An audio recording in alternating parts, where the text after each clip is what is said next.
Talk Radio. Hello, everybody, and welcome to Yaron Brook Show. And today we are doing our kind of a monthly Patreon hangout and open Q&A.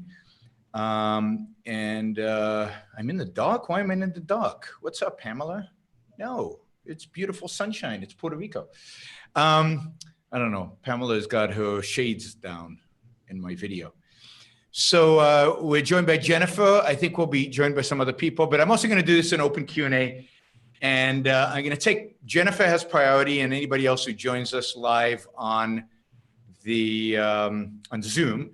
And then the next priority is going to be Super Chat on YouTube. And then I'm gonna take some questions on Facebook, because I know I typically ignore you guys on Facebook. So I'm going to give you a chance to ask some questions on Facebook, which will be fun. Ooh, we've got somebody from Lisbon, Portugal.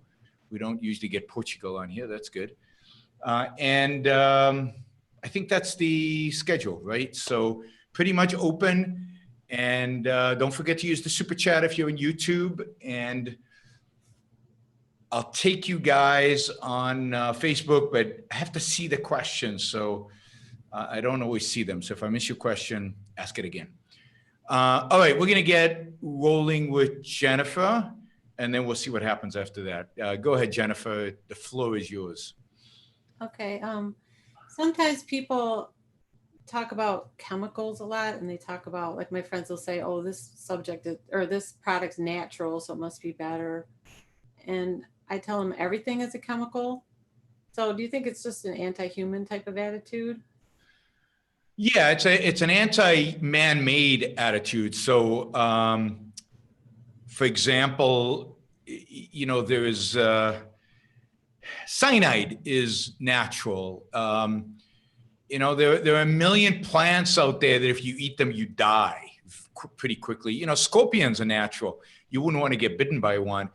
I don't get this natural stuff. I mean, nature is not friendly to human beings. Nature, I would tell your friends, how about I parachute you into the Amazon, and without any man-made object, naked into the Amazon, you can thrive with nature. See how long you survive. I don't think they survive very long. And if they will survive long, it's because they'll make some man-made stuff, right? But how will they know what to eat? They don't know anything about the Amazon. So, but it's all natural. So organic, not just natural. It is organic. So no, it really is a massive bias in the culture we have today against the man-made. It comes from the whole attitude that environmentalists have. I think Don Watkins, or maybe it was Alex Epstein, coined this. They have a Garden of Eden mentality. Life was perfect in the Garden of Eden. We just hung around and nature provided its bounty, and we didn't have to work, and we didn't have to make stuff, and we didn't have to change the environment to suit us. Everything was just perfect.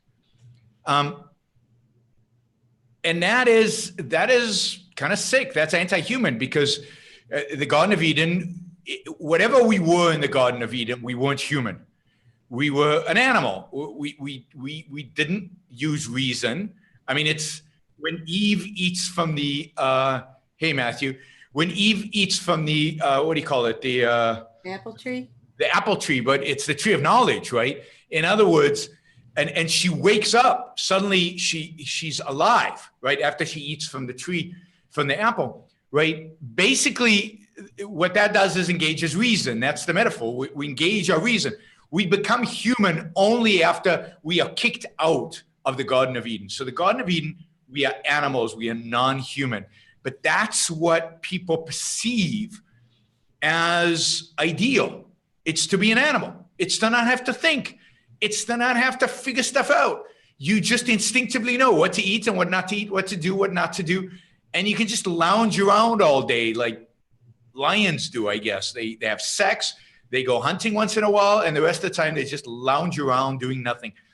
And that's what people want. I mean, that's the mentality. And think about the whole Garden of Eden, the fact that it is the Garden of Eden, it is the ideal, it's what we strive towards.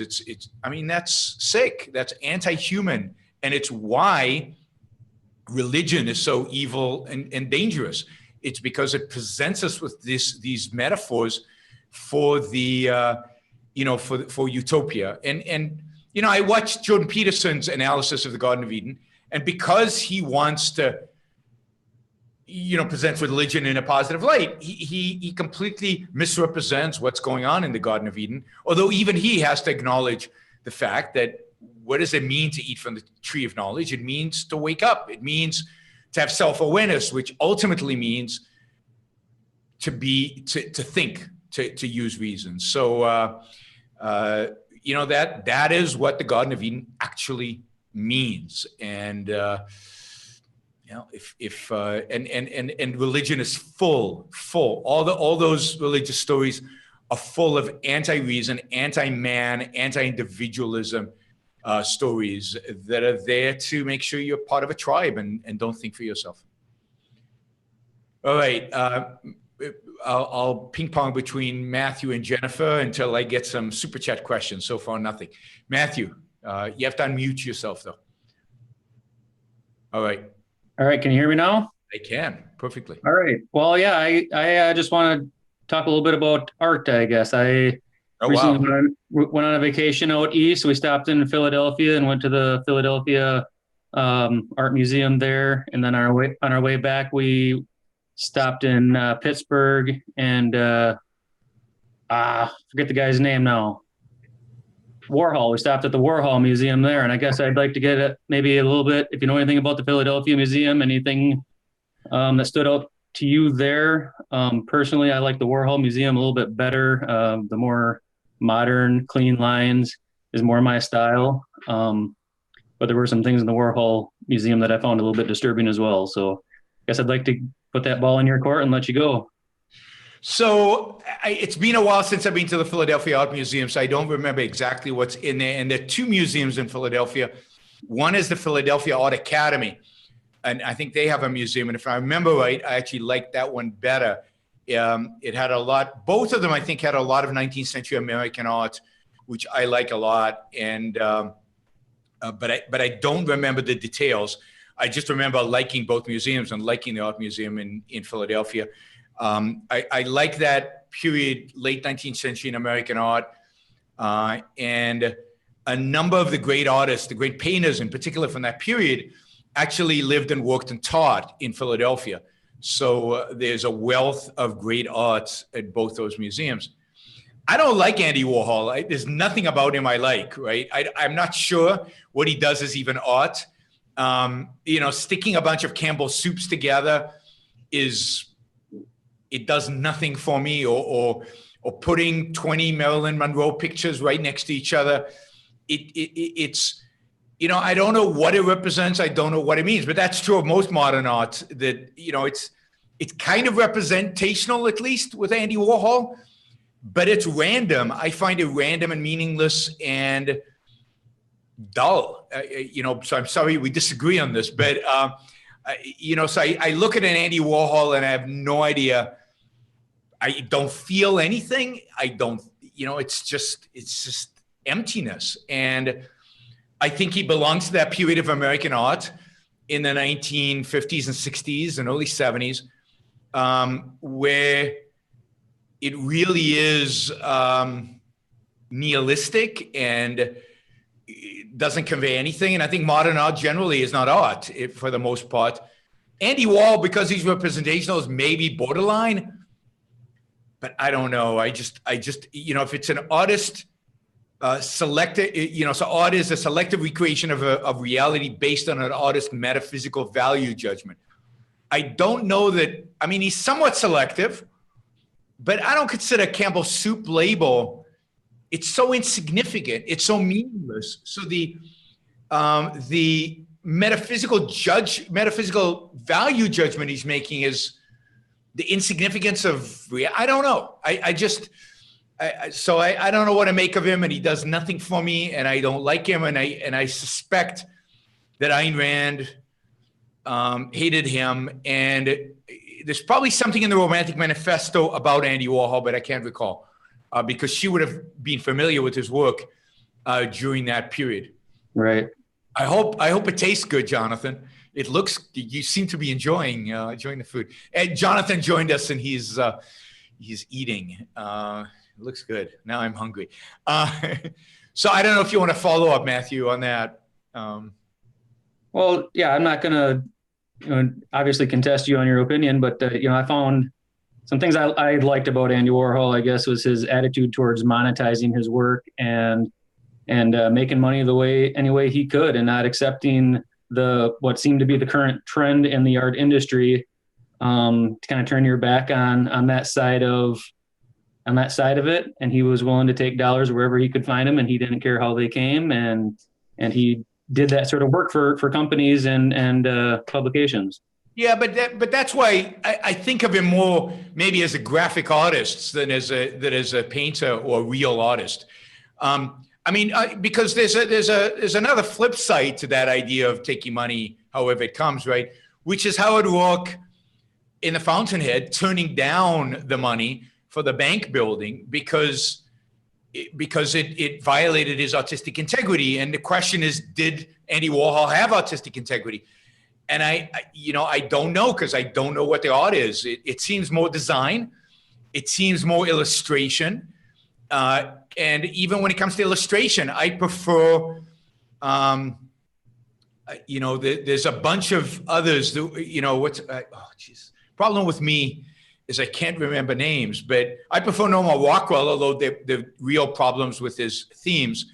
I prefer the Wyeth grandfather, who did a lot of illustrations. There's a lot of dramatic, beautiful, really well done illustrations with people, or the artist that Dan Durante mentioned, who did illustration covers for magazines and things like that, who was very good. So, yeah, yes, he was very commercial, and he knew how to exploit the commercial markets. But I'm not sure if that's a sign of his lack of integrity or a sign of his real entrepreneurship. I'm just not sure. And I just don't consider him an artist. And if so, not a very important one.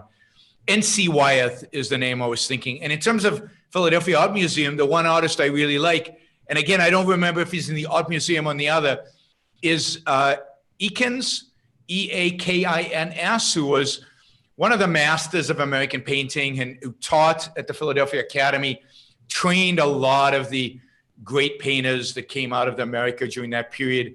I think also in Philadelphia, they have a couple of Sargents. They have some Sargents, who is one of my favorite American painters from the early part of the 20th century. He did a lot of portraitures.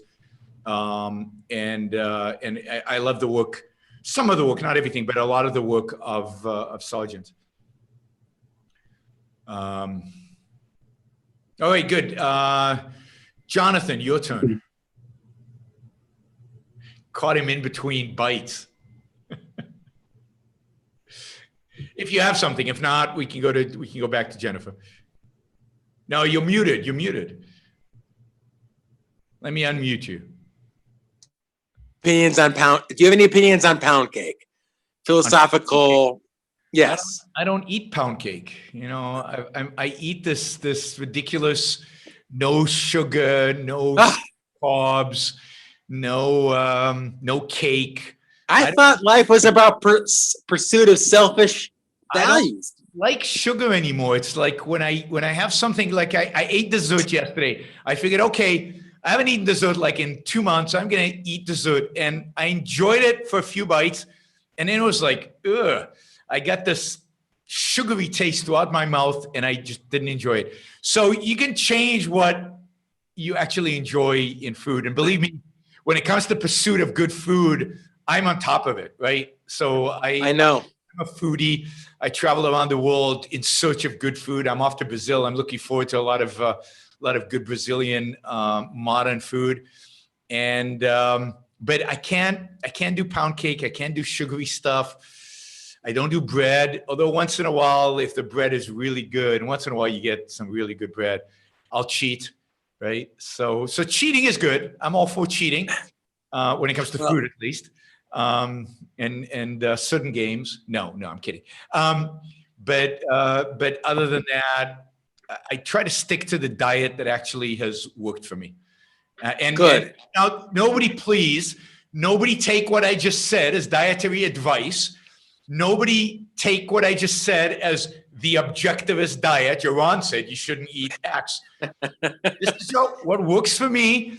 You do, you go study this, you figure it out, talk to your doctor, do the thing. As far as I know, there is no such thing. No, not as far as I know. There is no such thing as an objectivist diet. There's a good diet and a bad diet. And I'm not in a position to tell you what a good diet is. I do not eat potatoes, Tom. No, I don't eat potatoes. I don't eat rice. Again, I cheat. I love sweet potatoes, though. Sweet potatoes are really good. So partially, I'm so selective on the stuff that I really enjoy. But Jonathan is enjoying that pound cake. Yeah, you're talking. I'm just eating this pound cake. That's but good. I have a question for you, actually, a real question. First of all, Okay. Truly want to thank you, Yaron. As a Patreon subscriber, you were out there in the culture as my voice, all over the world. And I thank you for that. I get so much value out of all that you do, the podcast and everything else. So thank you so much for everything you do. And I'm just, I get so much out of it. So thank you. I really appreciate that. So thanks. Thank you. Here's my quick question for you.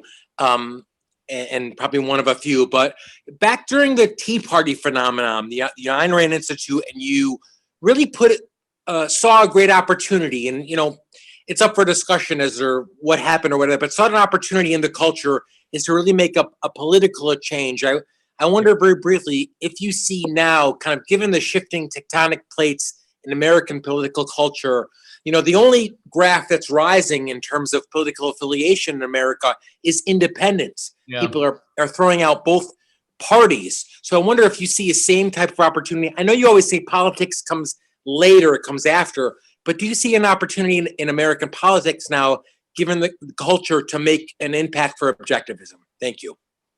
I mean, I think it's going to depend, because I think somebody has to exploit this opportunity in politics, because there is an opportunity. I agree with you. There's this unaffiliated bloc, but to access that unaffiliated bloc, somebody is going to have to take the opportunity. The thing about the Tea Party is there was an opportunity, somebody took it, and we then had somebody to go to try to engage with on the political spectrum. And it didn't work out, and it turned out not to be successful for a variety of reasons, primarily, I think, because of the dominance in religion among the Tea Party and just the anti-intellectualism of the Tea Party. So the question is, what happens with this opportunity? And, if there's a third party created, I think there will be an opportunity to affect or to use that third party to access its members. But other than that, I just don't know. I don't know how you get a voice out there. I mean, my biggest issue right now is, how do you get leverage? How do you get to hundreds of thousands or to millions of people to get that? So there are tens of millions of unaffiliated voters, but I have no access to them. So until there is a forum which gives me access to those people, maybe the intellectual dark web is the beginning of that, or maybe that is that. And to the extent that I can exploit the intellectual dark web to get to those people, then yes, maybe there's an opportunity to affect their politics. And because I've had success in getting people from the Dave Rubin and that kind of world. So we'll see. I mean, I'm hopeful, and I'm gonna, I've got 2 or 3 upcoming kind of events with intellectual dark web people. So I'm hoping that it all comes together and we'll have something interesting going on. But it really is challenging. The challenge is to get an audience. I mean, and that's why when you guys are listening, and when you guys, to the extent that you want to create an audience for these ideas, pressing that share button is so big. It's the way viral stuff happens. It's a way to get these ideas into the hands of thousands of people. Well, I'll quickly share, Your Honor. My own experience, very briefly, is that I always felt like, it's not that I understood objectivism before I discovered Ayn Rand, but Ayn Rand came along and confirmed so much of what I had already, intuitively observed and understood. So I'm just optimistic about all that you're doing, because especially as I read, you tweeted about sales of Ayn Rand's books internationally versus abroad. I mean, maybe the next revolution is in Colombia, or is in, who knows, it's in Latvia, or all over the world where you're speaking and having an impact. So keep doing it. And I hope thank so. you for what you're doing. You know, we Thank keep trying, and look, we tried the Tea Party and it didn't work. And you keep trying stuff, and you try to figure out what will work and what won't work. And maybe what we did with the Tea Party will have long-term effects. I don't know. I mean, certainly I know that it had effects on individuals, because I know certain individuals who were exposed to Ayn Rand because of my speaking in front of the Tea Party are still around today, or their lives changed at certain places and certain points of life. So it's had an effect on individuals. What the long-term impact is, it's hard to tell. And I still think it's very, very early. It takes these kind of ideas, the kind of ideas that we're engaged in, a long, long time to have a real impact on the culture, because we're so radical, because we're so different than anybody else. All right. Action Jackson has a super chat question. What is your favorite rock band song? I mean, I don't know. That's a hard one for me. I mean, I love the Beatles, so you can date me, right? Because I love I don't know any rock bands post 1980. So you can, I mean, I know the Killers, I guess. I know a little bit, but I know very little. So I guess I'd have to say it's probably the Beatles or Pink Floyd. So it's one of those two. And, you know, there's a number of albums that the Beatles that are my favorite. I can't think right now of what my favorite Beatles song would be. And when it comes to Pink Floyd, I'd say Wish You Were Here. I love the guitar riffs in Wish You Were Here. I think that, you know, Shine On You Crazy Diamond, I think is a fantastic song. And there's something about Shine On You Crazy Diamond. I mean, there's something about that whole metaphor, or that, you know, that appeals to me. You know, maybe I think of myself a little bit as a crazy rough diamond. So, so the craziness aspect of it maybe appeals to me. So I don't know. I mean, but again, take that for what it's worth. Not much. Starting in 1981. Yeah, starting in 1981, I'd say until, I don't know, 2000 or 2000 something, I almost exclusively listen to classical music. So it's much easier for me to talk about classical music. I've spent more of my adult life listening to classical music than I have to popular music. So I know a lot less of popular music. All right, we're going to go back to our patrons. Jennifer. Did you ever listen to Shine On You Crazy Diamond in a Dark Airplane? In a dark airplane? No. Yeah. Should I? Yes. Okay, I'll do it. Next time I'm on a dark airplane, on my flight to Brazil on Wednesday night, I'm going to ramp up Shine On You Crazy Diamond, turn off, you know, the lights will be off, and put on my headphones and listen. Okay. And I will report to you whether that had a different experience than just listening to it in a dark room. I bet you remind me, I believe that the best way, if you want to listen to classical music, you didn't ask me this, but I'm going to give you this advice anyway. The best way to do it is to turn off all the lights in your room, you know, shut everybody up. Don't let anybody say anything, and blast Beethoven or Tchaikovsky or Rachmaninoff or Brahms, whatever it is you like, to full volume. Remember that thing to take it up to, turn the volume to 11, you know, turn the lights off. Don't let anybody make a peep, and just, you know, that to me is like, people talk about meditation or being mindful or whatever. That is it. That is true meditation. That is the most relaxing thing in the world if you can pull it out. And don't think about anything. Train your mind to just follow the music, and you will have a profound emotional experience. So no thinking, no letting your mind drift. Focus on the music. And you can train yourself to do this. You can actually listen to one instrument, or just to a group of instruments, and just try to focus on them for a while. Really engage with the music. Focus. And I think you'll experience classical music in a whole different dimension. So thank you for reminding me of dark. I don't know about airplane, but dark. I'm not sure what the airplane adds here. Well, that works for rock too. Doing it in the dark. Yes, always in the dark, and always don't let people talk over the music. No. It drives me nuts when I have Rachmaninoff's Second Piano Concerto in the background of a cocktail party. I want to kill somebody. No, yeah. It's disrespectful. Rachmaninoff requires that everybody be silent when listening to him. It's disrespectful to Beethoven, Rachmaninoff, Brahms. Don't play, or they bring in a classical trio to play in the background. You know, jazz is good for background music. Pop, country, anything is good for background music except really, really good classical music. And that's all objectively true. So that is not just my opinion. And do you think it's better? I just rolled my eyes for those of you on audio. Do you think it's better through a stereo than headphones because the waves hit your whole body, so it's better? Yeah, you get the vibration of the bass, but also because a good stereo just produces music better than the headphones. And I find headphones a little uncomfortable. So again, it takes you out of that immersive experience. So you want to be in an incredibly comfortable chair, on the floor, or in bed or something where you're really comfortable, lights out, so no distractions, and blast the music. And yeah, I have in California, I don't have it in Puerto Rico. I have a really, really good stereo system. So you get the full dynamic range, and it's a really good, it's fun. All right, Matthew. Yeah, I can talk a little bit about rock. I was at a rock concert a few weeks ago, festival, and I went there to see Disturbed. I don't know if you're familiar with Disturbed at all, but they take their music very seriously. They did The Sound of Silence. They redid that, and it has a totally different meaning to me than the Simon and Garfunkel version. I love the Simon and Garfunkel version. One of my favorites. Action Jackson asked me about favorite music. I love Simon and Garfunkel. One of my favorite, generally music bands in history. Yeah.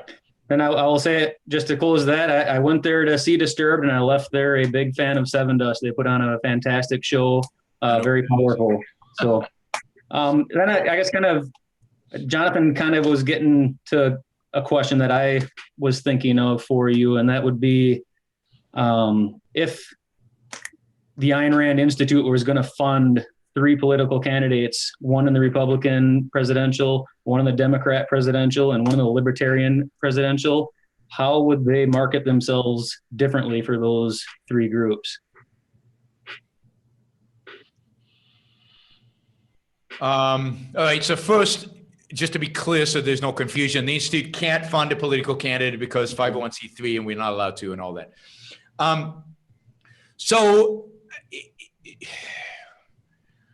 mean, running as a Republican, what you would have to do is emphasize your economic credentials and emphasize kind of the what do you call it? The fiscally conservative side of it. And you would really emphasize that. You would still have to, but you would also be honest about everything else, because I think you would pick up new voters that way. She would emphasize the physical conservatism, but of course it would be much more than physical conservatism. It would be real laissez-faire capitalism. And then you would add to that a whole dimension of, hey, by the way, Silicon Valley guys, I believe in evolution. Hey, by the way, Silicon Valley guys, I believe in gay marriage. I'm not going to overturn those things. I wouldn't emphasize that when I was campaigning in Georgia, but when I was campaigning in California, I would emphasize more of that, right? So you would have to push the economics and then say, hey, if you believe in economic freedom, I also believe in freedom, which means all these social freedoms as well, right? So that would be a Republican. If you were a Democrat, you would flip it. So as a Democrat, you would run primarily as a, call it social liberal, right? I'm for free speech. You would make a big deal out of free speech, right? That would be your big push. Although you would lose the fringe, I think you would gain the better, Democrats, if you will. You would push, gay marriage. You would push pro-science. You would push anything that was kind of in that realm. And then you would say, hey, if you guys believe in freedom, well, I believe in your freedom to start your own business. I believe in your freedom to keep your own money. I believe in your freedom. And I would move that way into the economic sphere, particularly in a place like Silicon Valley. I think, again, you would gain voters because I think there's a strong element of just leave me alone kind of attitude in Silicon Valley that you can gain But I've said this before, guys in Silicon Valley will never vote for a candidate who doesn't believe in evolution. And I'm hesitant to vote for a candidate who says explicitly they don't believe in evolution, right? That is so barbaric and primitive that they're not getting my vote. And Silicon Valley, I think, is the same way. So, but you would start with your social freedoms and move into the economic freedoms. That's how you would market it. If you're a libertarian, that's the hardest. You would start with social freedoms and economic freedoms, and then you would emphasize that to have that, government is a necessary good, and part of the job as government is self-defense, and you would move into foreign policy in that way and offend all the libertarians by doing so. But you would then talk about real self-defense and what it means and how a foreign policy engages in what you would construe as real self-defense. That makes sense? Yeah, can I follow up though? And you would emphasize for the libertarians, you would emphasize the objectivity of what you were doing. So the thing with libertarians that you want to avoid is the subjectivism. So running as a candidate, you would emphasize why these things are objective. Yeah, go ahead with the follow-up.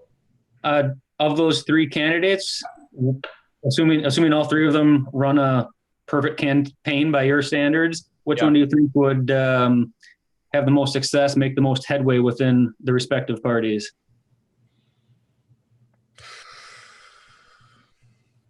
Within the respective parties? Well, I think the libertarian, because it would be the easiest, right? Within the party. You would piss off a lot of libertarians, but you would still, I think you would still gain. But the party's so small that it's meaningless from a political perspective. It's a waste of time and effort. Between Republicans and Democrats, I don't know. I know the temptation is to say Republicans, but no, I actually think you have the potential to sway more Democrats, not the wacky ones, not the Elizabeth Warrens, not the socialists. But although if you ran the campaign properly and you attacked socialism appropriately, you could actually sway some of those ignorant, stupid socialists to think a little bit and move them. So I think you would actually have the most effect potentially on the Democratic side. I'm not one of those people who think the left by definition is evil and unapproachable and unattainable. I actually think there's a lot of room to grow on the left and a lot of things that we can do to attract the left. Part of the conclusions I came to after the Tea Party is that that's hopeless. So what's hopeless is going after older religious people. I had the same experience when I was on Glenn Beck's, right? When I was on The Blaze. The Blaze is hopeless, right? Because it's an old religious, constrained in their thinking group. And I want young, which tends to be left. I want Silicon Valley. I mean, I've argued for many, many years that if we can't win in Silicon Valley, we don't deserve to win. It's where people are thinking. It's where people are thinking out of the box. It's where the new ideas, they're entrepreneurial, they're engaged. So yeah, so I think if I added it all up, probably on the left among the Democrats, and I'm going to get you can't believe how much hate mail I'm going to get because of that statement. Well, I agree with you. I think the Democrats have a lot more opportunity there. I think when it comes to defense and economics, that they're pretty much superficial, and I think you can really stand out on the individual liberty of the social issues in that party. Yeah, and I also think that it's not like there's some in the left that are religious in terms of unthinking, in terms of their environmentalism. But on the right, there's a large group that's unthinking because of their religiosity. So I think you can sway more people on the left. I think that's right. All right, thank you. Sure. Okay, Jonathan. And then I've got a bunch of super chat questions. Oh, you're muted again, Jonathan. You have to control that. There you go. Is there a difference between inherent and intrinsic? Oh my God. I don't know. Inherent and intrinsic. I suspect the answer is yes, because they're two concepts and they're two words. Honestly, Yaron, I mean, you answered a question for me a couple months ago that it's still in my mind, and it's on the question of youth. And I asked you, I thought if youth was inherently attractive And you said yes, but then I kind of started thinking about in regard to intrinsicism. And I don't know, maybe I thought you could expand on that a little bit. I mean, I always thought of values as being a value to someone in particular, and how something can be intrinsically valuable. But then I thought, well, youth, who isn't youth valuable to? Youth has to be a value to everyone. So I don't know. Riff on it for a minute, if you would. But values, you can't think of values as either intrinsic, inherent, if you want to conflate those two, and you might be able to conflate them, or objective. And objective means, yeah, there's a real value there to almost all human beings. So, for example, the whole objectivist ethics is about objective values. So, reason is valuable to all human beings. You don't say, well, is it? Now, it doesn't mean they take the value seriously. So some people might not embrace that value, but it is inherent to being human that you need reason in order to survive. Therefore, it is a value. Now, intrinsic means it's in the thing. Inherent, I think, is not in the thing. It's in the relationship. I mean, again, maybe so it's closer to being objective, I think, right? And I have to think about it to figure out if that were true. So youth is, how about we drop inherent? How about we make it objective? Youth is an objective value, right? Youth represents life and represents health. That's essentially what it represents. And to the extent that you value your life, you want to be healthy, and you want to be vibrant, and you want to have energy, and you want to be alive in a sense. I mean, I wish I had the energy that I had when I was in my 20s. I wish I had the stamina, a lot of the things that I had when I was in my 20s, I wish I had today. And part of eating right, or,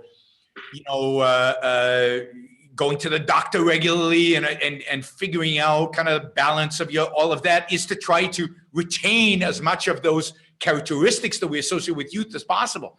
And I think that's objective. If you value your life, you should value energy. You should value, what you could do with your body when you're in your 20s, that you can have strong, run faster, strength, whatever. All of those are objectively valuable to a person striving towards life. And in that sense, youth is an objective value. Does that make sense? Perfect. And I empathize with you whenever you're struggling to think of a word and it's on the tip of your tongue and your audience knows it and they're typing it in. I know. But you always get it. You get it.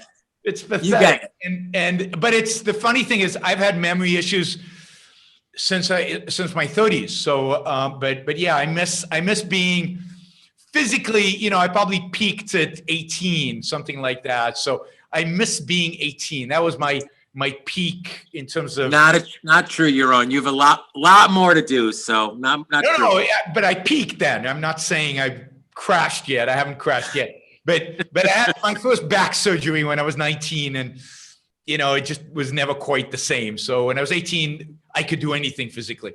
So I was prepping myself to join the Israeli SEALs, and I was strong and I was fast and I could run. I ran 10Ks and I was in amazing physical shape. I wish I had a little bit of that today. So that would be cool. All right, let's do some super chats and then I'll go back to Jennifer. And then maybe I'll take a Facebook question because I promised to do that. All right, what's your favorite car ever?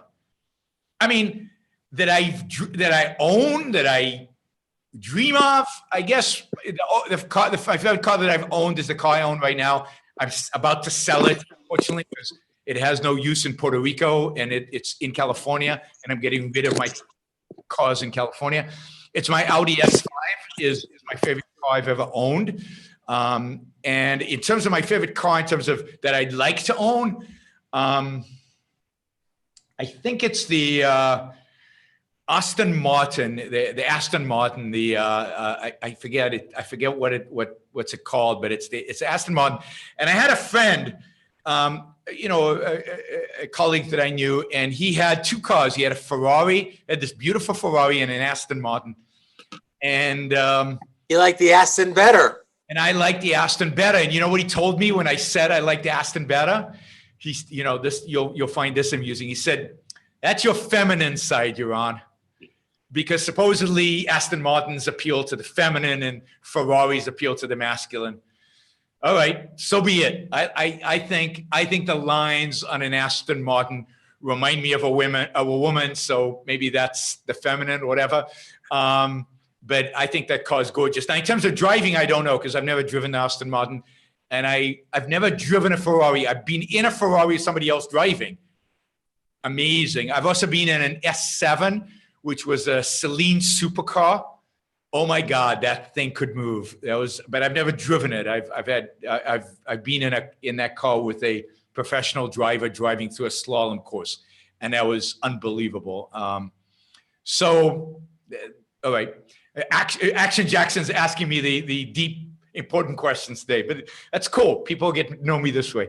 How does one integrate? So this is from Tom Hall. How does one integrate other more personal values with objectivism? Well, I mean, the way to integrate them is to think about why they are values to you. So one of the things objectivism teaches you is just because you want something, it doesn't mean it's good for you. It doesn't mean you should want it.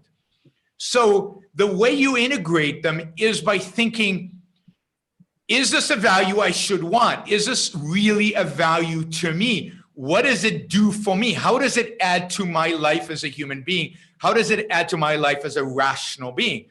So that is true of the kind of music you like. This is why I encourage all of you to listen to classical music, because I think qua being of reason, there is no music more deep, more enveloping, more significant than classical music. That's why, even though I love an Aston Martin, I'm not saving money to buy an Aston Martin because I like driving fast, but it's not that important. It's just in terms of my life as a flourishing human being, if I never own an Aston Martin, I'm not going to die on my deathbed. Oh my God, how did I miss out on that, right? And I probably could afford an Aston Martin now if I really, really, really, really wanted it, right? But there are more important things to me today, so I'm not putting money aside to do that. So you integrate those values and you put them in a hierarchy based on the objective contribution to your life as a rational being, as a being of reason. So, and the more you think about it, the more you'll see them integrated, and the more you'll see things, even in terms of your emotions, move up and down in the hierarchy. So if you convince yourself that an Aston Martin is not that important, it'll start dropping in the hierarchy. You won't get quite as excited. And other things will start rising in your hierarchy because your emotions will adjust. And creating the hierarchy is important. Creating the hierarchy using one's reason. So that integration is important. So think about, you got to move down. You got to think first of your own reason and how you can enhance your own abilities to be rational and to think and how to embrace that. So that's the first thing you have to do. And then once you do that, then you have to think of the next things that are important to you, your career, your purpose, your self-esteem, and what do those involve, and really give it thought. And then go beyond that is go to your spouse and your career, those two things, people you love, the people you love, truly love, the choices you've made. And for example, one of the things that I think everybody has to think about is, and I know a lot of you won't like this, but do you really love your parents? And do they deserve it? Do you really love your brother and sister and they deserve it? Or your nephews or nieces or whatever, right? I mean, the answer could be yes, and that's fine. But you need to ask the question because it shouldn't be automatic, because those are not chosen values, and you adopted that mental attitude towards these people as a habit as a kid. But do they deserve it? And maybe, and if the answer is yes, that's great. But what is your relationship with them should be something you think about. So many people I know, family's automatic. No, family, I mean, not your chosen family. Your chosen family, you chose them. But the unchosen family is automatic. You have to go through the process. And the same with your kids. It should be automatic once they reach a certain age, right? Your obligation is gone, and beyond a certain age, you have to choose it. You have to make it yours. So that's the way. And then when you do art, and when you do cars, and when you do what kind of apartment or house you want to live in, and I don't know, all the little things that you like and don't like, think about them, integrate them, be conscious of them, think about, and the key question is why? Be a 2-year-old. Ask why about everything. Why do I like this? And try to explain it to yourself. And if you can't explain it, then try harder, because you should be able to explain why you like every value that you value, and you should ultimately be able to place it on some kind of hierarchy. I'm not saying, everything needs to be like this, but the big one should be up on top, and then the rest, maybe it can be a little bit more fuzzy, but it should be still in some kind of hierarchy. All right, let me see if I can go through these quickly, because I got 3 more on the super chat. Do you find the idea of multi-universe to be as absurd as prime mover? If not, then why is deism not even worth considering? I consider multiverse to be, yes, just as absurd, more absurd as a prime mover, because it's even more random. Multiverse is just completely random and completely arbitrary. And I find a prime mover is arbitrary. The prime mover at least has going for it, if you will, a certain historical context in which people used God as an explanation for all the things that they couldn't understand. It's got the advantage of Aristotle kind of saying, yes, there was a prime mover, starting off his kicking off the metaphysics. It's kind of a neat little explanation for things, but it still doesn't make any sense, and it's still not logical or rational. Multiverse, which I What even is that? I've never even heard of that. It's the idea of there are multiple universes. I mean, the idea of multiple universes is actually a contradiction of terms, and in that sense, it's the idea that because universe means, its definition is everything that exists, and if everything that exists is the universe, then there can be other universes, because there can be other things that exist. Everything is within the universe. So yes, I find anything that where there's no evidence for its existence is arbitrary and then non-cognitive, and in that sense absurd. And I find the whole concept of God to be absurd. And again, it's the burden of proof is on those who argue for something, and then show me an argument that would suggest that it's not absurd.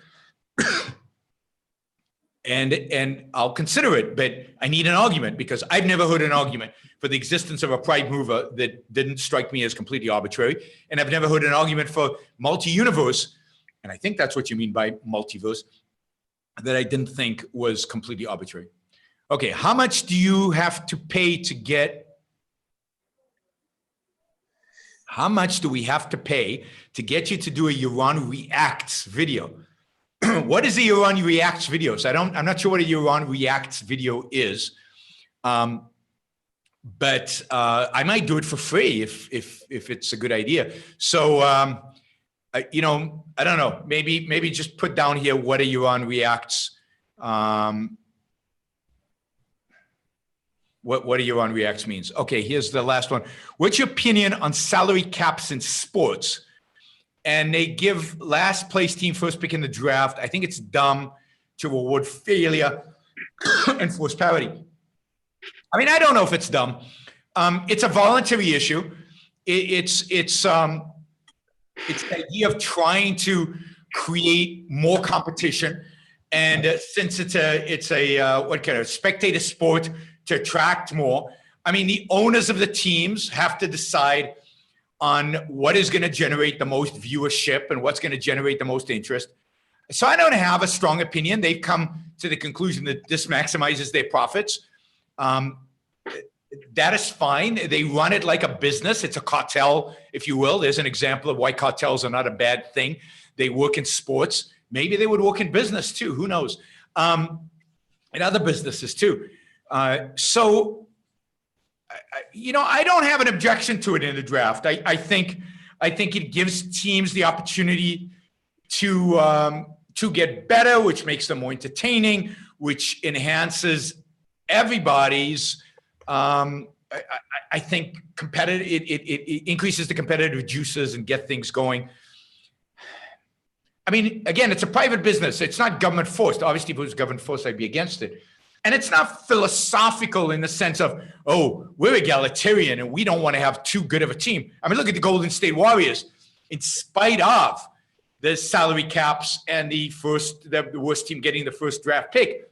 They have a super team, and it's phenomenal. And I don't think anybody's going to beat them in a long time if they keep this team. So you could still have extraordinary teams even under these conditions. But it does give other teams a chance to catch up, and it mixes things up, and it's a business decision. And as long as it's a business decision, not a philosophical one, I don't have any problem with it. All right, I remind those people on YouTube, you have to use Super Chat to ask a question. I'm going to go do Jennifer, Matthew, and Jonathan one more time. Then I'm going to go to Facebook and do some Facebook questions because I promised to give them the opportunity to ask for free. Hey, Jennifer. Hi. We were asking, you were talking about values and hierarchies. I was talking to I have some friends that they like to drink more than I think is healthy. But they're not alcoholics, but they just really love to drink. Like, it's so important to them. Yeah. I said, well, if you love it that much, even though you know it might shorten your life, if it's that important to you, is that necessarily, I mean, I don't see it, but you know what you're doing kind of thing? Yeah, no, I know people, very smart people, very rational people who once in a while like to drink and get a bit of a buzz and have like to do that in their life.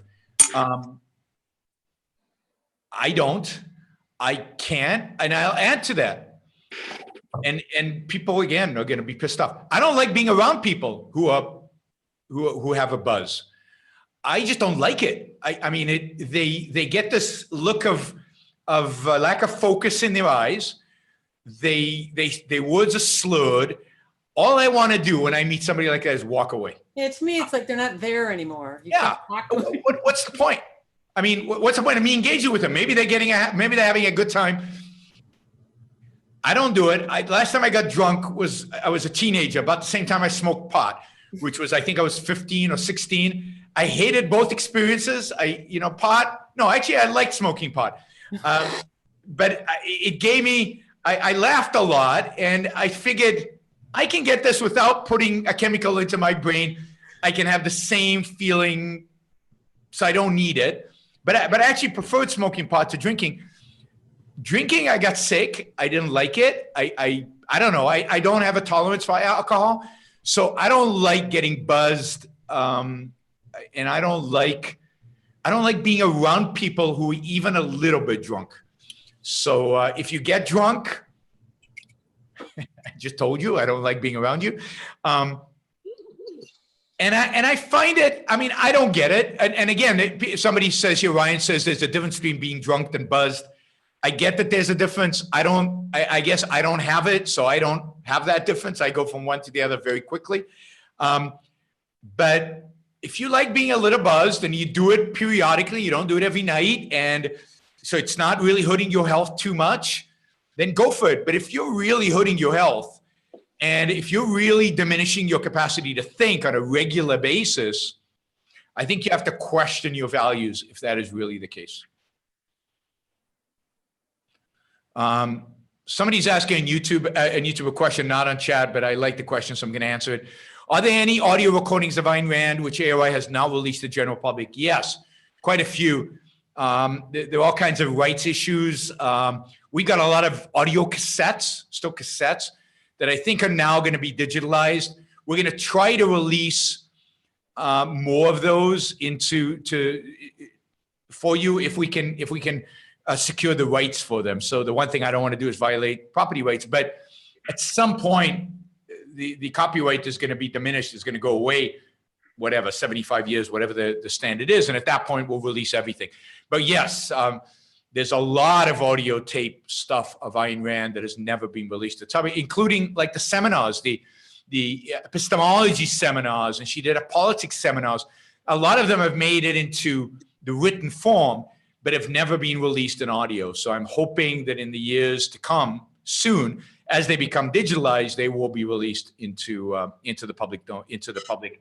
And one of the things the Ayn Rand Institute is doing with the new CEO is you're going to see a ton of new content on YouTube. Already, there is a ton. I don't know why they get so few views, but all of Leonard Peikoff's whole forums some of the best lectures you will hear from anybody, anywhere, at any time. I don't care who they are. These are brilliant, masterful lectures. All are available now on YouTube for free. Leonard Peikoff at Fort Hope Forum, there are like 12 of them or something like that. Oh my God. I mean, if you're not listening to them, you're missing out. And again, some of the best lectures delivered by anybody, everywhere, anywhere, anytime. So go listen. It's on the Ayn Rand Institute YouTube page, and subscribe to that page, because they're going to be releasing a ton of Ayn Rand. They're going to be releasing just a ton of content. All of Leonard Peikoff's courses are going to be ultimately on YouTube. All of Ayn Rand's going to be on YouTube. All of Ayn Rand's Fort Hope Forum talks. There's just going to be so much content on YouTube. So enjoy.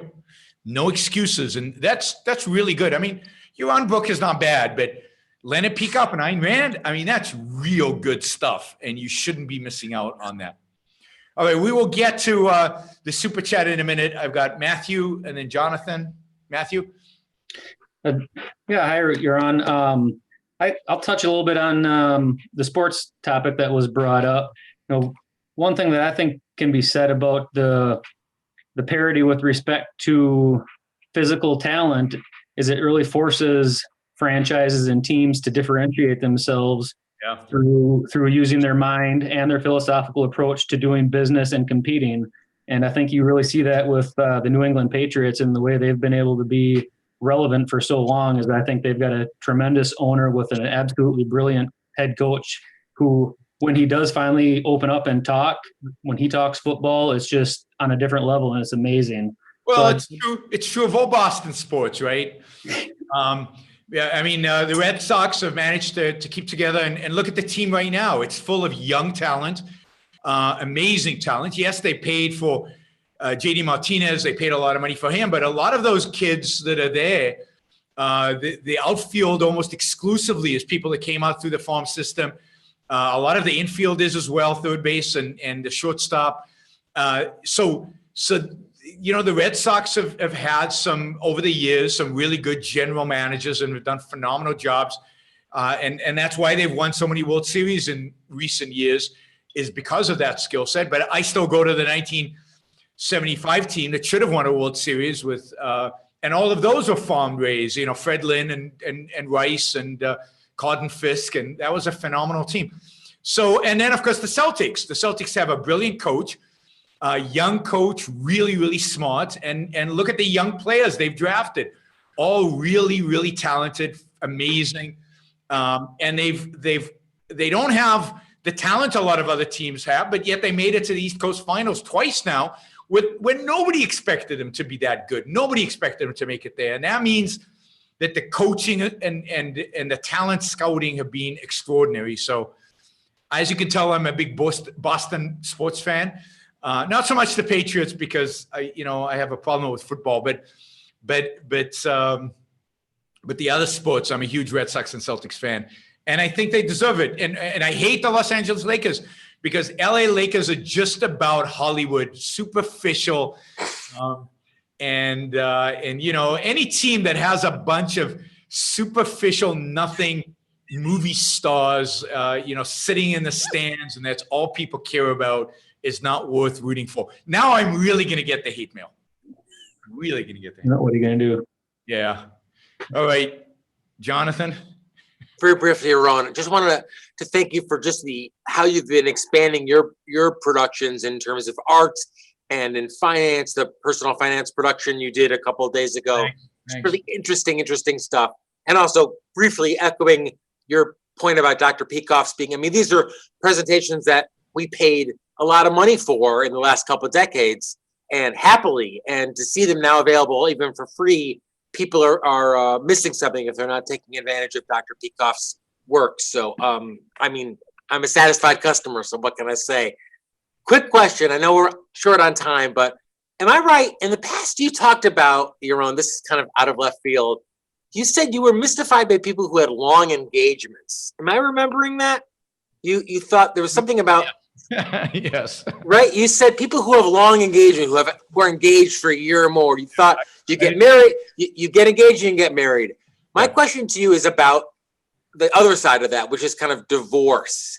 Do you think if a couple is kind of on the rocks, or if someone is unhappy in a relationship, are you of the same mind? Do you think you just cut it, or do you I'll turn it to the other side for you if you would answer that. Let me say something about engagement just to clarify, right?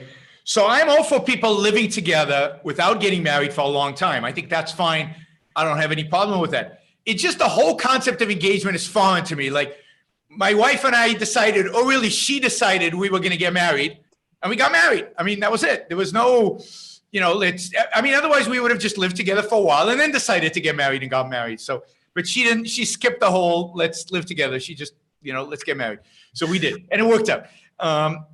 But so I get that you want to live together and you want to make sure it works before you get married. And I think it's important, and I'm all for that. And I think that's great. I just don't get this idea of engagement, right? A pre-wedding, wedding, not wedding, whatever, commitment, but it's not really a full commitment. It's a half. So I don't understand that, but it's a show of intent, but then you can do it for 3 years and not actually execute on the intent. So that's what I'm not, I don't get, right? On the divorce side, absolutely. I think that you shouldn't do it quickly. So there, I think, just like I think you should live together before you get married and live in sin for as long as you need to, until you're convinced that this is right, that this makes sense.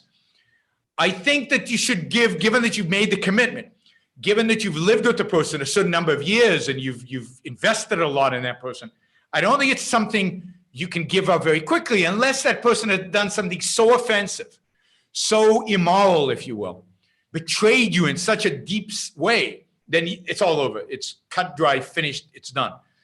So I would say it depends on the context. If a betrayal like that has happened, then yeah, I get it. But if it's just you're not getting along, then, I've been married 35, going on 36 years. I married very young, just everybody's clear. We've had rough times. We've had times where it's not working and we're unhappy and it's not going well. And I think you have to fight through those times and figure out, can you make it work? If the other person is really that kind of value to you, right? If you're really giving up on them, if they're not worth it, then they're not worth it. But if you still value them and you think it's worth it, and they, then you've got to, it's hard to live with somebody for decades and not have rough spotches. I mean, that would be bizarre if that happened, right? And and you have to be an adult about it and not be. I think Americans get divorced way too fast. I don't think they fight for their values. I don't think they fight for what they really love and what they really care about. It's just too easy to get divorced and marry 3 times and divorce. If the person really is a value to you, now I'm not against divorce. I'm very pro-divorce. But if the person was so valuable to you that you married them, and if you still see a value there, then don't be rash, invest in it. Make sure you really can't work it out. So I'm for slow divorce, again, unless there's a massive betrayal. That makes sense? Thank you. All right. Michael says I skipped this question, and it looks like I did indeed, so I apologize. He says, I'm a very successful high school student, extremely interested in economics and finance. Any advice on how to pursue a career in these fields? Now, first, economics and finance are very different fields, and it depends on what you mean by a career. Do you want a career as an economist? Do you want a career as a finance professor? Do you want a career as a financier? All of that will determine what kind of advice I give you. But the first piece of advice I would suggest is read great economists. Read what the great economists have had to say. Read Mises and Hayek and Menger and some of the modern Austrian economists. Read Friedman and read some of the Chicago school economists. And because you might, depending on which program, which university you go to, you might not get exposed to these guys as much as you should. The best program for Austrian economics is George Mason University. There's a number of good programs in the Chicago, more oriented with Chicago School of Economics, primarily Chicago, but also Clemson and other places. But the more you can self-educate yourself, the better. And then in terms of finance, I would definitely study economics, so you have an economic context for knowing the finance. And then be skeptical of a lot of what you study in finance, because finance is split, like so much of life, into two false alternatives. The one alternative I would say is the so-called hyper-efficient market hypothesis, where everything's priced, there's nothing to do, nobody can make any money in the markets are just what they are, it's done, it's over, what's the point, right? And I'm doing a little bit of a caricature of that. There's a famous story about a student walking with his professor, Chicago professor, efficient market professor, down the street, and the student saying, "Hey, professor, there's a $50 bill down there on the floor." And the professor says, "There can't be. If there had been, somebody would have picked it up already, right?" And that's efficient. That's kind of the caricature of efficient markets, and it's a caricature, but it's often taken seriously. It's all mathematical. You can model everything mathematical. Everything you can put into an algorithm, and you can derive everything from an algorithm. That's how markets work. And then you've got the other side called behavioral finance, where we're all irrational. Nobody knows what they're doing. You might as well buy an index fund because nobody knows what they're doing. So you don't know any better than anybody else because everybody's ignorant. So, and people follow certain, and again, it's a caricature but that's the general idea. And it's like the intrinsicist approach, which is the efficient market, and the subjectivist approach, which is which is the behavioral side. And of course, there's an objective approach to finance, which nobody has truly articulated theoretically out there. There is no, as far as I know, objective, not objectivist, but objective approach to finance, a theory that I know of. I mean, there are people who approach it from both sides, but an objective approach to finance would take into account the inherent efficiency of a marketplace with the irrationality of some players within that marketplace, and the possibility of irrationality on occurrences and what they call cognitive biases that do occur. And I know that the markets can be inefficient. I see it every day, but they tend to. Anyway, there's a balance there, and you have to be objective about it, and you have to frame it in the right kind of theory in terms of. So the way markets become efficient is by picking up the $50. And so it's the activity of actors in the marketplace that make the market efficient. So that is the beginning of an objective approach to investing or to finance, which doesn't exist. So you have to think about these things. I'm waiting for the maybe you will be it, Michael, for somebody to come up with an objective approach to finance, the theory of finance that takes into account all of this literature and all of these studies. That would be a huge achievement, and you'd make a lot of money if you could do that. All right, thank you, EPER 1875 for the comment. Okay, I will get to super chat question in the credit. Let me just turn to Facebook and see here. Oops, I can't go backwards a lot. Is it just me, or does Jonathan look positively floored by what Yaron is saying? I guess that's not a question. Jonathan, one of the things I love about Jonathan is he's very expressive. As a teacher, I love audiences where I can tell if somebody doesn't understand what they're saying. And I was a student like this, right? When I sat in Leonard Peacock's classes, I remember Harry actually told me this, Harry Binswanger. He said, "I love having you in the audience, Yaron, because I can always tell whether you get a point or don't get it or understand or agree because of the facial expressions you make. So I can adjust, right? I can repeat something or something like that." And I think Leonard told me that once, and Jonathan is like me.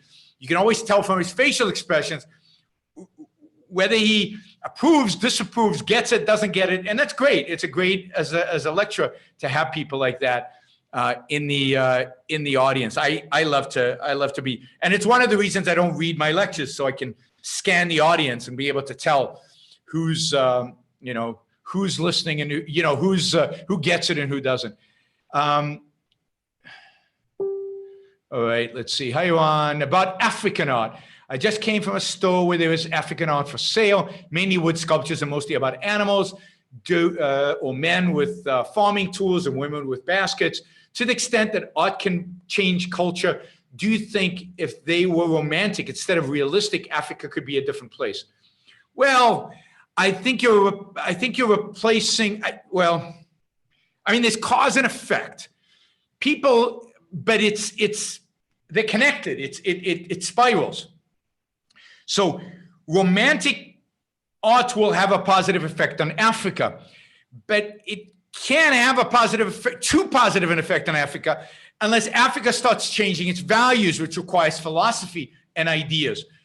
But when you're bringing philosophy and ideas to Africa, if you're also bringing romantic art to Africa, those will enhance each other and accelerate progress. So I think one of the things that hampers our ability to change the culture today is a lack of good romantic art being created today.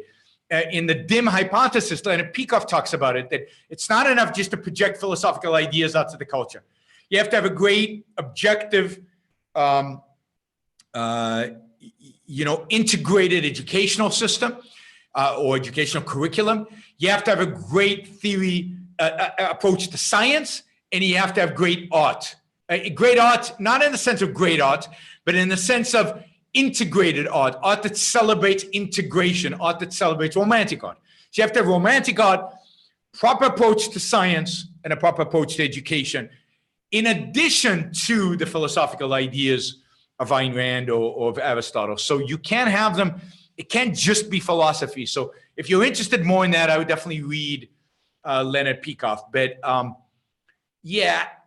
the kind of plain naturalistic art just reinforces, and this is one of the things I don't like about Warhol.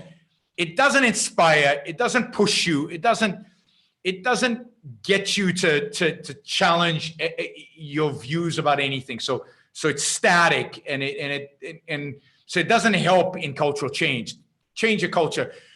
Romantic art does that and inspires, it projects positive life-enhancing values in a way that the naturalistic art doesn't. Somebody says classical is a more conceptual, advanced form of music. I agree with that. Classical requires focus more so than any others. Let's see if we have anything more on Facebook.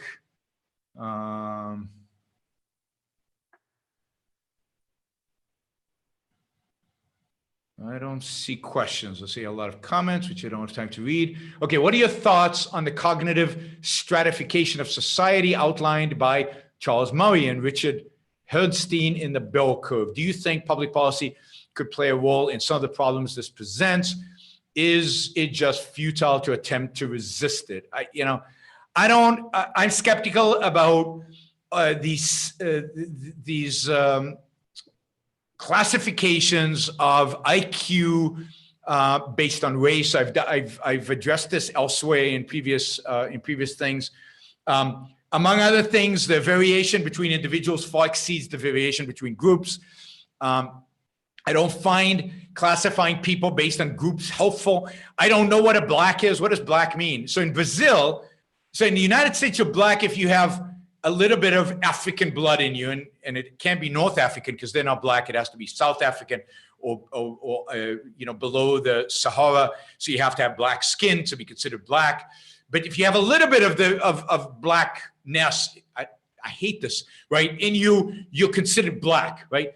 In Brazil, if you have a little bit of whiteness in you, you're considered white, right? So all these classifications are stupid and meaningless. And I think it's stupid for Charles Murray to have this. I hate the idea of dividing our poverty between blacks and white. I mean, why are people poor? I think people are poor for a number of reasons.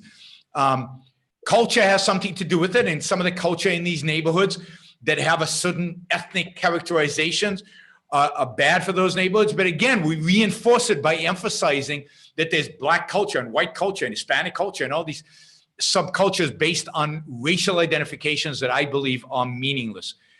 So I don't like talking about it. I don't think it's meaningful.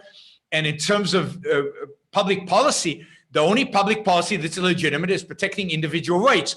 And if you got rid of the welfare state And if you if you got rid of any semblance of government-sponsored racism, including affirmative action, then and if you treated people as a government color neutral, which is the way we should be treating everybody, then I think society would start significantly changing, and it would be healthier. And I think a lot of these problems that have to do with private racism, that have to do with bad cultures in certain neighborhoods, that have to do with poverty, would go away. And we'd stop thinking about them in terms of race. We would think about them in terms of, these people either haven't, they're poor because they haven't tried, they're poor because they just don't have the capacity to be wealthier, or they're poor because they have bad luck. And we would categorize them based on those categories rather than they're black or they're Hispanic or they're white or they're whatever. And one of the things I like about, I know people are going to love me now. One of the things I like about mixed marriages is that over time, all these classifications are going to go away. They're going to become meaningless.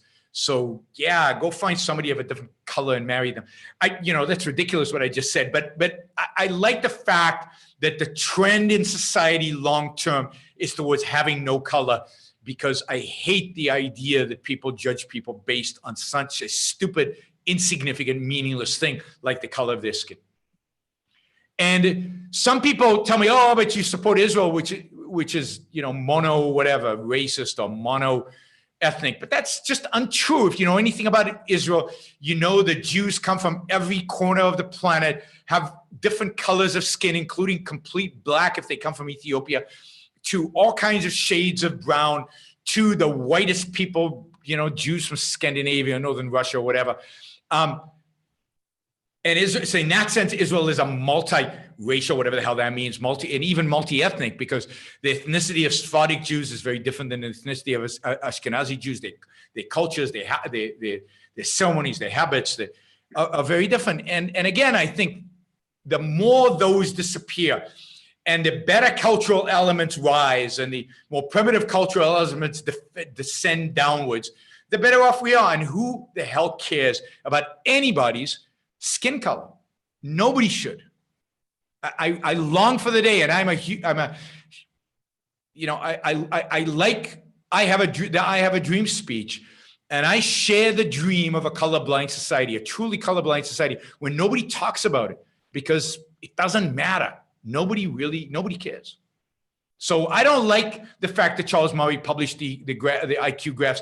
I don't think they mean anything, because at the end of the day, public policy shouldn't be about helping this group because of X. Public policy should be about leaving us free. That's all public policy should do. Martin asked, why are universities and professors left-wing socialists? It's complicated. There's a long history, but at the end of the day, it's because the left is more intellectual than the right. The right has always been unintellectual, even anti-intellectual in the United States. The left, which originated from the progressives in the 19th century, brought in German intellectualism into the United States. America in the 19th century, early 20th century had nothing to argue against, nothing to fight against. If you look about the number of books, you look about the number of intellectuals who come out of America during this period, a vast majority of them are from the left, and that only increases because once the left gains dominance, not total control, but dominance, then the tenure system guarantees that they will have control ultimately, because you only give tenure to the people who agree with you, who you like. And so once they gain a majority, and they gain a majority, because the fact is, people historically and today, people who are not leftists tend to go into business. They tend to be anti-intellectual because they don't value the intellectual. This is our big problem. We have the most anti-intellectual president in all of human history in Donald Trump. It's no accident he comes from the right. The left is intellectual, but is evil in their intellectuality. The leftists or nihilists or socialists or whatever, right? The right is anti-intellectual. Bush was anti-intellectual. Anybody you can think of on the right, on the right is anti-intellectual. because a core feature of the right is faith. A core feature of the right is tradition, conservatism. What do they want to conserve? Tradition. What is tradition? It's not an intellectual position to have. So, I mean, you could discuss this for hours. That was very brief and very quick. Okay, we're going to do one more round. Jennifer, go. Yeah, we were talking about what you said about people interbreeding, and we were saying, yeah, maybe eventually everybody interbreeds and everybody will look the same, or not the same, but even if they did, people would always come up with something, because nobody looks exactly the same, not even twins. So it would help, but if without the right ideas, people are still going to say, well, I'm taller than you and I'm better than you. Yeah, no, you're right in the sense that people would will emphasize the insignificant over the significant. That is the way people look over what their values are. No, if the bad ideas are there, they'll always find a way to do that. And they'll also associate themselves with tribes. We see that. People will create all kinds of tribes to avoid thinking for themselves. So as long as people have bad ideas, tribalism will be around. And as long as tribalism is around, people will find ways to form tribes, even if skin color is not a parameter. But I'm always for eliminating one factor if it's insignificant. So, and I don't find anything particularly aesthetically meaningful in having a particular skin color. And as a consequence, I don't care what skin color people are. I really, really don't care. So not from an aesthetic perspective, not from any perspective. So bring it on. Let's make it all go away. Whoa. It's healthier for the gene pool too, for any species the more diverse the gene pool is, the more healthier the species is. Absolutely. Absolutely. Although I'm not that concerned about the species. I just want to live a good life. but you're right. All right, Matthew. Yeah, I want to say I really appreciated your personal finance program that you had posted earlier in the week. Sure. Look forward to seeing some more of that from you, and was kind of waiting for that. I will say during that program, you had a lot of people interested in Dave Ramsey. I can say that his program worked for me and put me and my family in a very good place. The structure is something that we really needed. But I guess ask you a little something more specific about your approach to debt. You're okay with debt, but it seemed like you had a few rules, as though the debt should be towards personal investment. How would you advise somebody when it comes to taking out debt for a boat or more consumer debt? Well, I'm fine with consumer debt. I think I said that. I call it consumption smoothing, and I think it's completely appropriate if you do it rationally. That is, if you plan it out and know with a high degree of certainty that it can be paid off, that you have a plan, and you know what you're going to earn in the future, and you're willing to take the risk of personal bankruptcy, because that's what it could entail, or losing the asset if it's a boat or if it's a house or something like that. So as I said during the show, I've always taken on debt, both for personal investment, both for business, but also I've always taken on mortgages, and I'm about to do another one here in Puerto Rico at some point here in the next year or so, because if I want to buy a home here in Puerto Rico, I can't afford to pay it all today, but I have a high confidence in my income over the next 5 to 10 years. And as a consequence, I'm fine with taking on debt because I know I can pay that off. So you have to have that confidence. If you're on the brink of losing your job, right, don't take on debt. If you're not sure you're going to get, you're not confident that you're going to get raises in the future, and you're barely managing today, obviously don't take debt. So I would say the debt has to be contextual, but it's fine to take on consumer debt. I have nothing against consumer debt. If you're doing it rationally and you know how you're going to pay it off, and not know with certainty, but know with high probability. Does that make sense? Yeah, it definitely makes sense. And I just, I'm against consumer debt. I don't view mortgages as consumer debt. I see that as a little bit more of a personal investment. So don't ever view a mortgage as a personal investment, because it's not. A house is a consumption asset. In a rational world, your house would lose value the day you moved into it. The only reason it doesn't is because of inflation and because of a misallocation of capital in our economy, which in some neighborhoods causes prices of homes to go like this because they limit supply artificially. So you got in and now you limit supply to everybody else, so the price goes up. But a house is a consumption good. It is not an investment. Okay. And then I just, on a personal level, it's, to me, debt is easy and saving up for something is hard. And the appreciation that I personally get from saving up money and making a purchase with cash is very gratifying.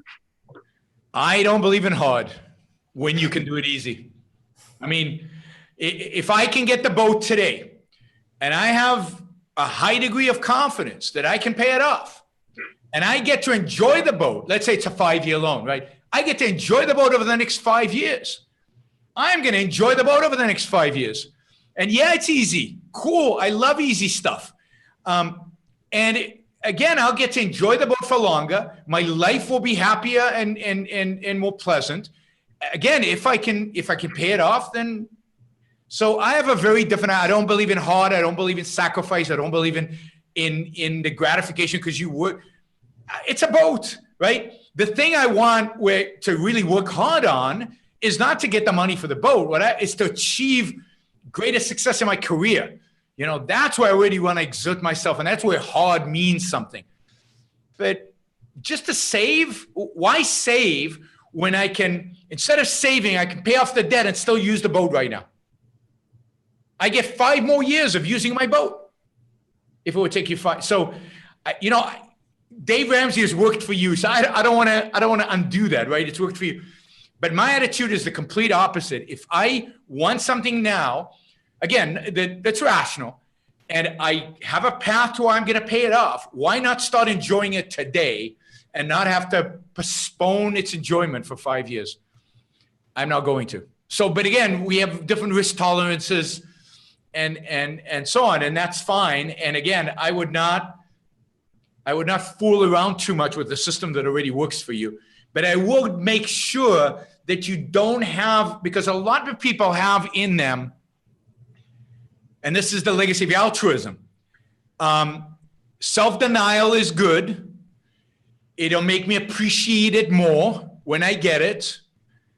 That's something mothers say because they don't want to give you the candy right now.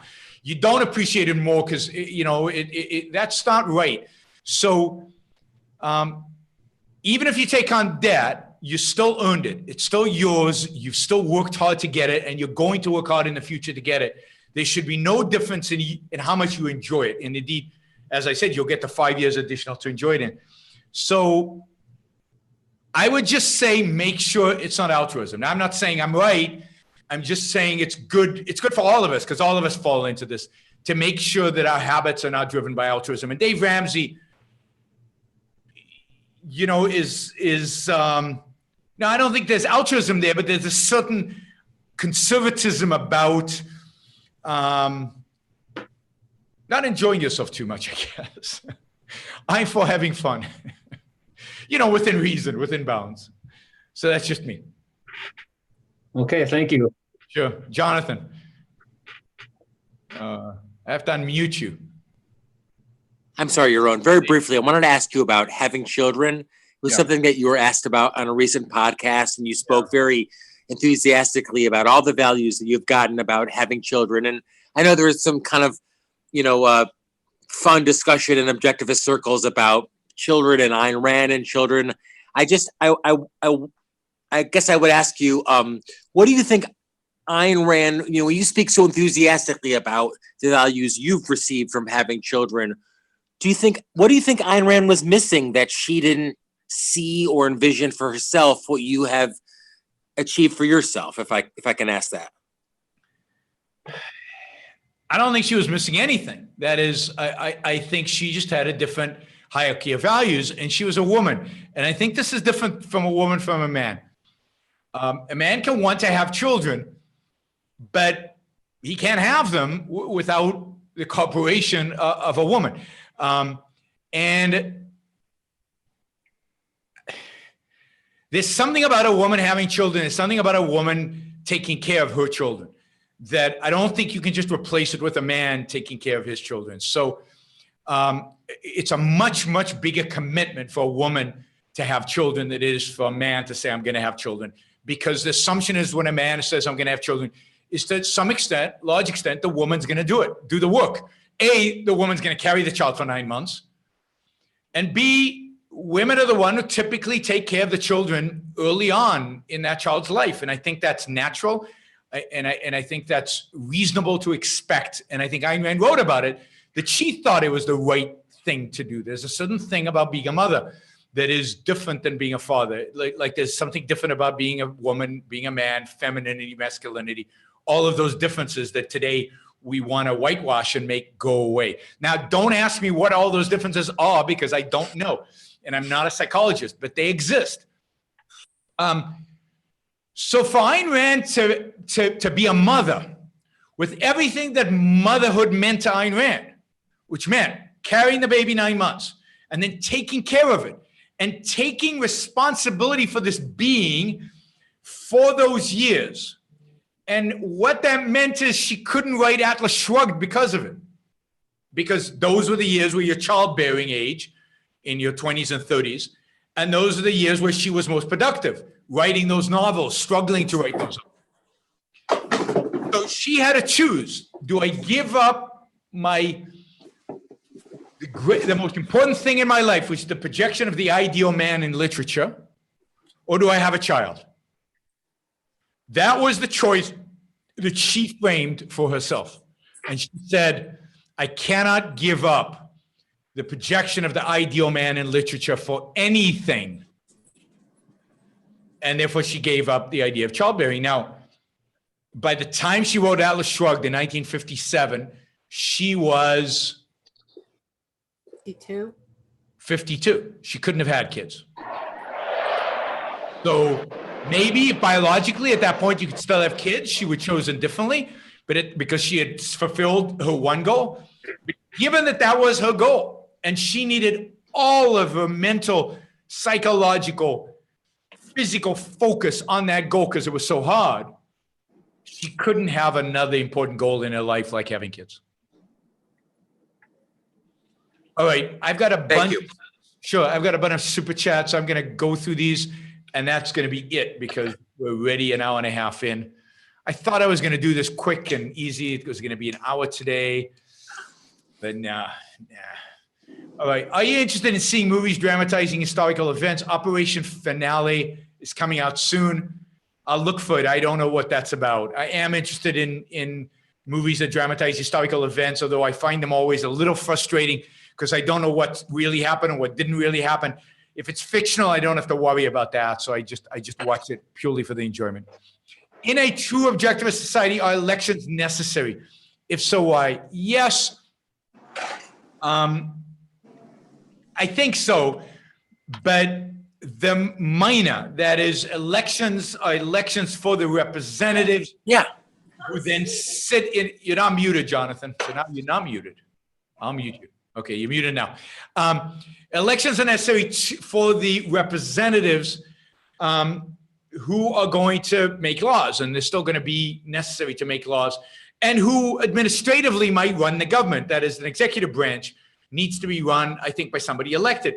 The elections might not be direct, like in the founding of America. The election of senators was through state legislatures, and the election of president is done through a what do you call it? Something college. I forget the name, but anyway. But you still need a mechanism by which to get people into those positions, and I feel the mechanism is through election, and you have to have a mechanism by which to penalize people who do a bad job. So even in the corporate world, you have elections, right? So a CEO is ultimately elected to the job by a board, which is elected to its job by shareholders. So I don't see any way around having an election for them, but of course they won't have much to do. So it'll be a minor election. And I can say a lot more about that, but I'm trying to do these quickly. As a very successful high school student, extremely interested in economics. Oh, you're asking again. All right. I think I answered. Sorry about that. Sorry you had to ask again, but thanks for the extra funds. Let's see. Okay, Birdie. Any thoughts on Robert Spencer having MasterCard tell Patreon to remove him from their services? Can you exist today without a bank account? Patreon is not the only bank account that exists. I don't know about MasterCard telling Patreon, but MasterCard is a sponsor, I assume, of Patreon and has the ability to, again, these are business transactions. Citibank can say tomorrow, we don't want to have business with Yaron Brook.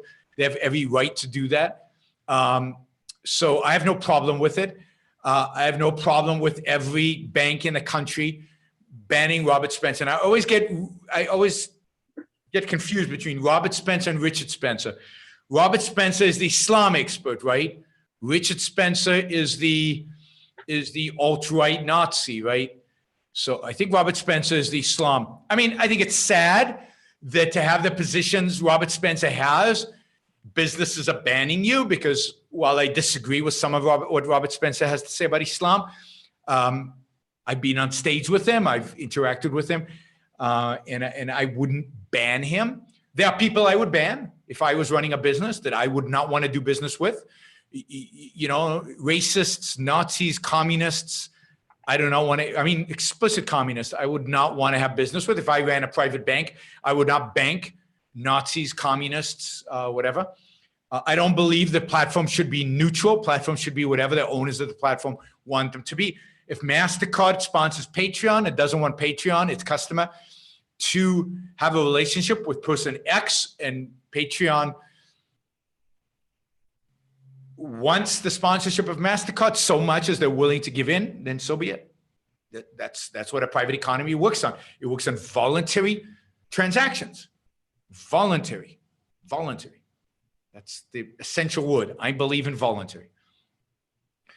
How does one fix Chicago, especially education? Oh, that's easy. Privatize it. Privatize education in Chicago. You might keep the government funding it through, I would use education saving accounts where the government puts into a bank account in your name the amount of money you would have spent to educate your kid. I would reduce that amount of money over time so that ultimately long-term it would be zero, but I would start out with whatever they pay today on education, and I would let all schools be private. I would auction off every school in the system to private entrepreneurs. And then, as I said, I would in the beginning subsidize it through education saving accounts, and then phase those out to zero and give them, reduce taxes appropriately. Okay, and the rest of the fixes in Chicago, free markets. It's all about free markets. It's about getting rid of the welfare state.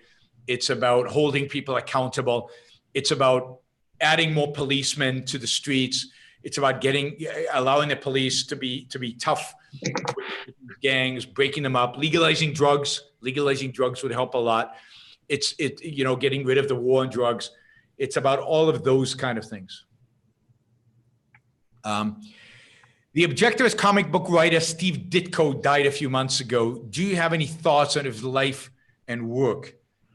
I mean, not many, because I'm not a big comic book guy. I've never really read comic books. I don't appreciate comic books that much. I think there's a sense in which Steve Ditko's life is a warning and a bit tragic. And I don't want to make too much of a big deal out of this because I didn't know Steve Ditko. But, Steve Ditko lived in isolation. He cut himself off from society. He didn't pursue his productive career fully because he, in a sense, went on strike. But he lived in an apartment. He didn't have many interactions with people. He didn't want to meet people. I suspect Ditko had a very rationalistic understanding of objectivism and don't use Steve Ditko as a model for how you behave as an objectivist. I don't think it's right to isolate yourself from society. There are massive benefits to living in society. There's still good people out there, objectivists and non-objectivists. There's still a lot to do in society, which is beautiful and helpful, and good for your life and good for your spirit. I don't give up on your career. I still think there are opportunities to succeed in your career in spite of the irrationality of so many people out there. So I think Steve Ditko gave up on life in some sense, and I don't want you to do that. I wouldn't want you to do that. Qua objectivists, right? Qua an objectivist. So that would be my concern. But again, I never knew Steve Ditko. I don't think he wanted to know me. I think I tried to meet him. But he completely isolated himself and didn't want to meet anybody. All right, Brian asks, tell us about your upcoming talk with Douglas Murray. So it's still not 100% finalized because we're still looking for a venue. We have a date, general location, London. And we have a date, which is September 21st. It's a Friday evening in London. So please come from all over England, all over anywhere. We're still looking for venues. So we still have to find a place that can seat a lot of people because I expect we'll get a good audience. It's going to be, we might charge a little bit of money just to be, so because we want to register people. We want to get people's emails. What else can I tell you about it? Oh, we have a moderator. Who's the moderator? Good question. Who's the moderator? Oh, Claire. Oh my God. Claire something. The woman who runs the Institute of Ideas or something like that in England. So she's really good. I've met her. I like her a lot. She's going to be really good. She just had something published about free speech recently in The Economist. Very good article on free speech.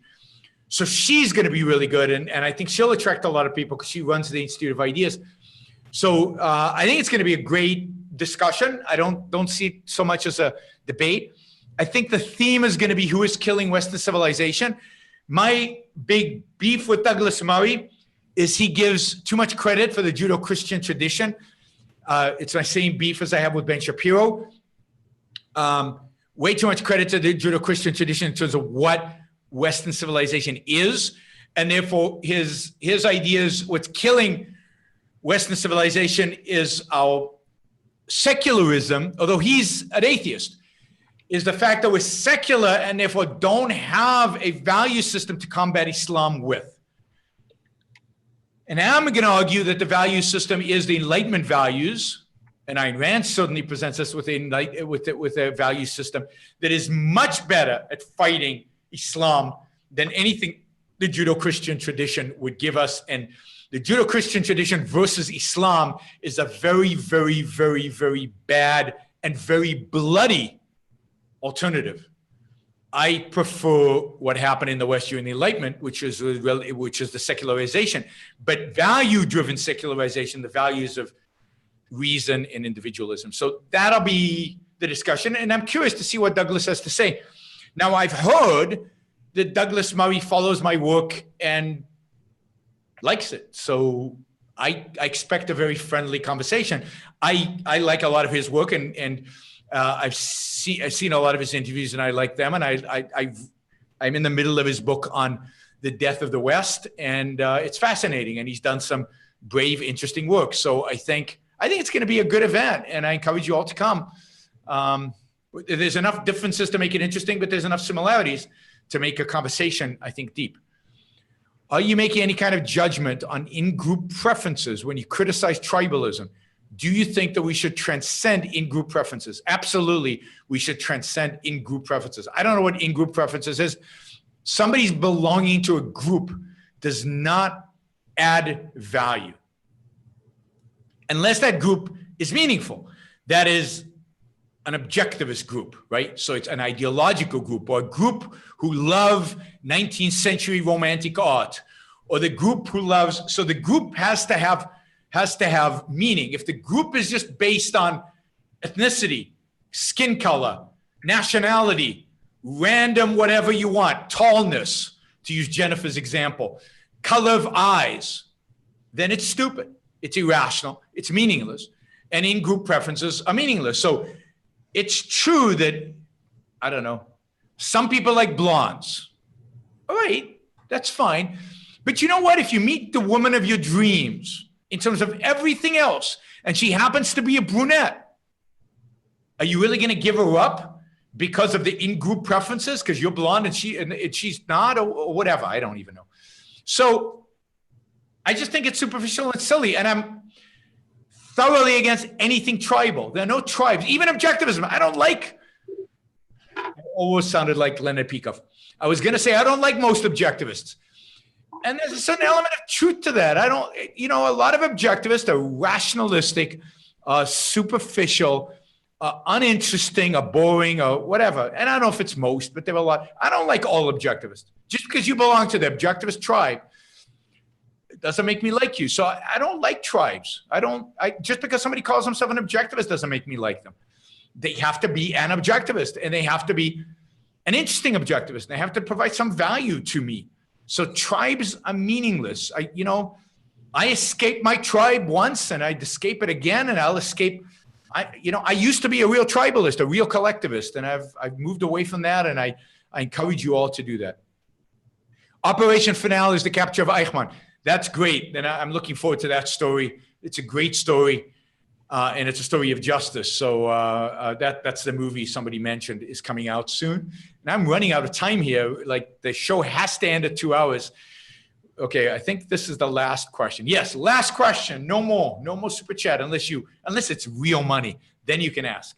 I mostly enjoy my work and save 80% of my income. My goal is to retire early, 35 to 40, and spend my time reading, hanging out with friends, family, keeping fit, etc. Do you think this is a good plan? No. I don't think it's a good plan. 40, you want to retire at 35? What are you going to do with yourself? What you need a purpose in life, a purpose. Purpose comes from your career. You cannot give up your career. Maybe at 65, maybe, because you've only got another 30 years to live. But at 35, you've got 60 more years to live. 60. I assume you're young. You're going to live to 95 easily. You're going to live more past 35 than you lived up until 35, double maybe. Where's your central purpose going to be? Now, I can understand you saying, I'm going to switch careers. I enjoy my career right now. I enjoy my work, but after that, I'm going to switch. Okay, but you still need a career. Reading is not a career. Hanging out with friends and family is certainly not a career, and keeping fit, unless you're a bodybuilder, is no career. You've got to have something that integrates your life. I've switched careers 5 times. Depend how you count. Maybe 6. I don't know. That's fine. But at any given point in time, you should have, and I typically have 2 careers at every given point in time, but very few people, it seems to me, can handle 2 careers at any point in time. You've got to have at least one career going, even if it's part-time. So, plus, and I know this is the anti-Dave Ramsey, right? You're young. Go have fun. Stop saving all your money. Spend some of it, right? What if you drop dead tomorrow or in 10 years? Or what if you reach 35 and, God forbid, reality forbid, you're diagnosed with cancer or something, and all you did was work so you could be 35 and retire, right? No. You got to enjoy the process. You've got to enjoy every year. Hopefully, I won't say every moment, because I don't want you all to become hedonists, but you've got to enjoy your life at any part of it. And some of the joy of life is consumption. Some of the joy in life is reading, hanging out with friends, and keeping fit, which you should do while you work. And part of the joy in life is having a career and a central focus. And you've got to keep all those in balance. And you've got to keep all those in balance always, until you die, until you drop dead. That's my view. So I'm going to have a career until I drop dead. And I'm going to enjoy reading until I drop dead. And I'm going to hang out with friends and family until I drop dead. And I'm going to keep fit until I drop dead. And I'm going to do all those, and I'm going to consume and buy boats. And I don't like boats, but I'm going to consume and go to really, really nice restaurants and spend hundreds of dollars on fancy meals because I enjoy it until I drop dead. Because life is the integration of all those things. It's not just This period of life is for work. This period of time is for reading. This period of time, you can't work sequentially. There's the word. You've got to integrate. You got to live a whole life. Now I sound like a leftist, holistic Buddhist guy, right? Yes, you got to be holistic. You got to have a holistic approach to life. You have to pursue values at every time in your life in multiple realms to keep life interesting, right? And there are periods in life, granted, there are periods in life where you emphasize work more. You're young, you're energetic, you've got more energy around that. The times in life where you want to emphasize kids more because you just have young kids, you want to spend time with them and so on. There's time in life where you emphasize other things more, fine. But you want to have a balance at every point in time. And the idea of retirement is so overrated. I mean, my wife jokes with me that I'm kind of semi-retired today because I get to decide every morning what I'm going to do today, which is kind of cool. I've got some things I have to do, but mostly I get to decide what I'm going to do.